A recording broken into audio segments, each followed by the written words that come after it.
A legendary master greatly takes the virginity of slaves, after which he falls in love with one of them. After getting married, he buys a slave fighter, not realizing that he is going to spank his wife in the same bed where he used to. Maddened by the truth, the slave owner decides to cook the traitor alive.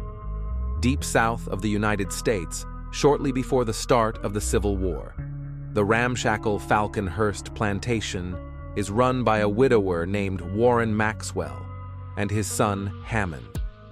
The slave trader Brownlee comes to the farm to buy some hardy slaves.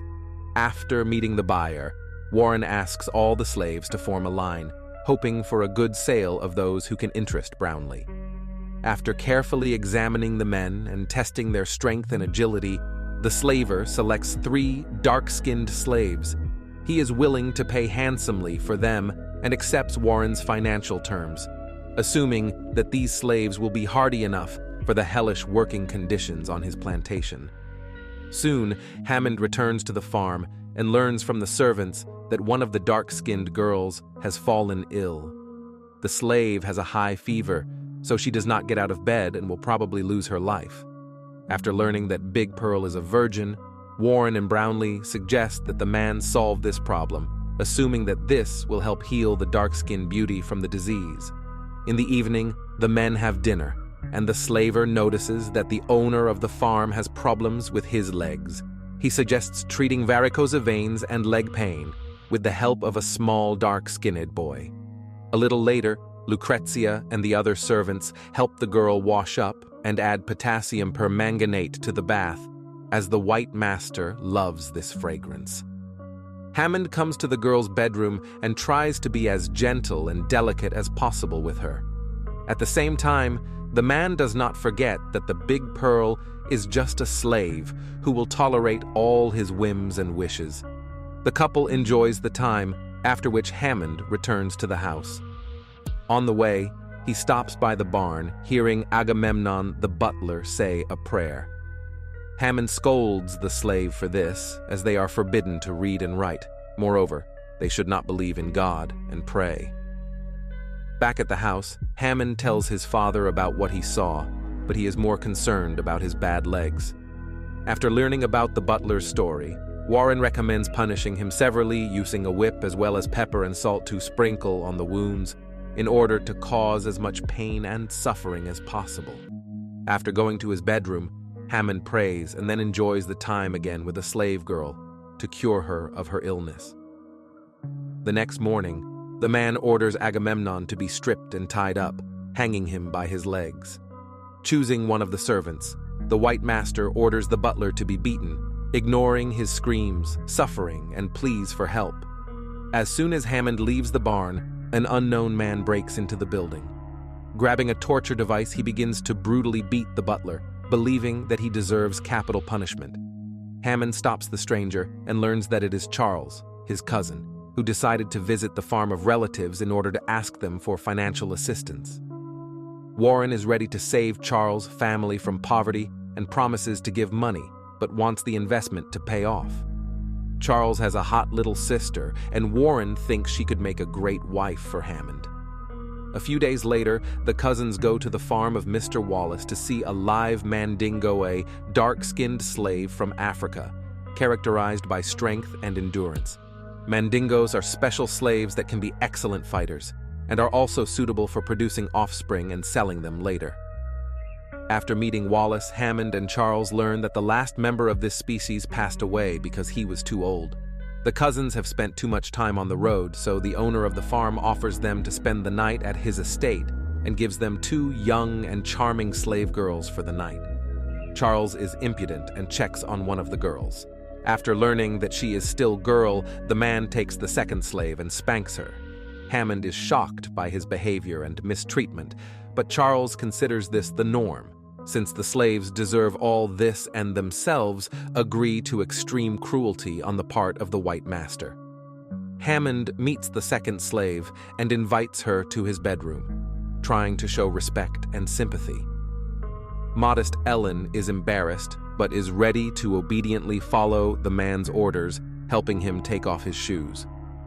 Noticing that the white gentleman is limping, the girl tries to talk to him and find out about the injury. Hammond admits that as a child, he fell from a horse, which led to a problem with his legs. He likes the attention of a girl, but he does not insist on enjoying the time. Ellen herself agrees to spend the night with a man, as she liked his respectful attitude. As a result, the couple locks themselves in the bedroom and Hammond becomes the first man of Wallace's slave. The next morning, the cousins go to the market, hoping to find a slave worth buying. At some point, they notice that one of the merchants offers to pay attention to a young and strong man dingo. A rich woman decides to test the merits of a slave and puts her hand in his pants as she dreams of using him as a partner. She is willing to pay handsomely for the mandingo, but Hammond raises the price and wins the auction. The man is happy with his purchase, as his father has long dreamed of an African fighter. Hammond has no doubt that Meade will help earn money and make their farm famous with his victories in battles. A little later, Hammond goes to Charles and family home to meet his sister and his potential bride. Blanche is a young and charming blonde who dreams of running away from home. She is ready to marry the first person she meets, just to never see her abusive parents and Charles, who once took his own sister and clapped. After getting to know Hammond better, the girl agrees to become his wife and seals the contract with a brushing. Soon, the couple legitimizes their relationship and goes to the nearest hotel for a short but passionate honeymoon. The couple enjoys the time, but Hammond is disappointed as he realizes that he is not Blanche's first man. He wants to know the name of the person who took her honor, but the spouse ignores the questions, fearing the possible consequences. Having decided to relax a little, the man goes to the nearest brothel. The beauties of Madame Caroline pay attention to Hammond and are ready to provide him with services completely free of charge, but he is more interested in drinks, in which he can drown his grief. Meanwhile, Madame Caroline's butler spots Meade sitting in the garden. He tries to drive the slave away because he doesn't belong here, but this leads to conflict and a fight. Noticing what is happening, White does not stop the slaves, but looks at this show, betting on the winner. Meade knocks out Madame Caroline's butler, causing Hammond to win a decent amount of money. One of the respected spectators is ready to double the price for a slave, but the man refuses to sell it and offers to arrange a fight between their fighters in a few months. After returning to his wife, Hammond decides to go home, but on the way, he stops at Mr. Wallace's farm to buy Ellen. The man does not hide from his wife that this girl will not only be a slave, but also his mistress, which is very annoying to Blanche. After returning home, Hammond introduces his father and wife, after which he declares that he does not plan to go to bed with Blanche in the same bed, since she was not a girl at the time of the wedding night. Warren is inspired by the young and strong mandingo, so he wants to use it not only as a boxer, but also as a bull for breeding offspring. Meade's first victim is a slave named Pearl. Hammond points out that according to the documents, this is a brother and sister who were separated in childhood, but the plantation owner does not mind this. Sometime later, Hammond and Warren begin to prepare the foreign ministry for the championship match. To do this, the slave must bathe in hot salt water, which will make his skin rougher and harder. Blanche understands that her husband is moving away from her more and more and turns into a drunk who regularly arranges scandals. Warren can't stand it and asks Hammond to make peace with his wife. Ignoring his father's demand, the man continues to avoid Blanche and spends the night in the slave's bed. Ellen reports the happy news, as she is expecting a child and asks to give her son freedom when he is of age. A couple of days later, it becomes known that several of Mr. Wallace's slaves have rioted and escaped. Cicero and several other men took the lives of 4 white men, so they need to be caught and punished. Meade and Hammond spot Cicero and chase him, but the slave manages to escape among the thick branches. The foreign ministry continues to pursue the fugitive, but he asks to be released so as not to feel guilty for the consequences of such an action. Mandingo allows Cicero to escape, but the whites capture him and publicly execute him. Sometime later, Hammond and Meade go to the rich man's farm to hold a slave duel. Blanche gets drunk again and asks to invite Ellen into the bedroom to beat her up. One of the slaves asks not to do anything stupid and accidentally informs that the mistress of the white master is expecting a child from him. Out of control, Hammond's wife brutally beats up Ellen. The servant tries to save the girl and help her escape, but Blanche chases the slave and pushes her down the stairs. Topaz and Meade meet in a ring where only one of them will survive. A fierce fight ensues, during which Meade is defeated as his opponent is more eager to win. Topaz scratches Meade's back and bites his legs, causing him to pass away. Seeing that the situation is getting out of hand, Hammond decides to throw in the white towel and give up to save Mandingo. Noticing this, the slave realizes that his master is not such a callous person as other whites.